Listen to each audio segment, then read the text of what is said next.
আর ডাকিস না কোকিল রে তুই কু কু করিয়া তোর ডাকেতে একটু মুচি রে দাঁড়া দুনিয়া তুমি এখানে কি করো রে? আমি দোস্ত এখানে তো মুরগি ঘুরতে আইছি। হ্যাঁ তো প্রতিনিয়ত দোস্ত গোশ খাতি ভালো লাগে না, আজকে ঈদের দিন তাই গরুর গোশ খাতি আছে, তাই দেশি মুরগি ঘুরতে আইছি। দেশি মুরগি খুঁজতে আইছো? হয় দেশি মুরগি পাই কিনা, তো আমি এর আগে এখান থেকে 2টা মুরগি মারিয়ে নিয়ে গেছি, সেই স্বাদ খাতি, সেই স্বাদ এর মুরগি মারতে আইছি। মুরগি কি আজকে পাওয়া যাবে?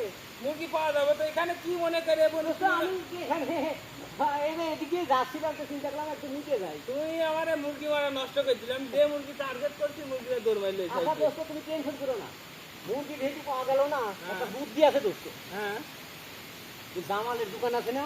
জামালের দোকান জামালের ওই ওই ওই যে শিকার ভিতরে দোকান, শিকার ভিতরে মোড়ের পাশে। হ্যাঁ এই দোকানে দোস্ত ভালো ভালো মুরগি আছে, মুরগি না মোরগ, বড় বড় লাল মোরগ আমি তো আছে। দেখছিলাম হ্যাঁ বড় বড় লাল মোরগ আছে। তো চিন্তা করছি যে মুরগি টুরগি তো খুঁজে পাওয়া যাবে না, রাত 3টার দিকে আমি আর তুমি আস্তে আস্তে যায়া ওখান থেকে মনে করো 2টা পোটাই নিয়ে চলে আসবো।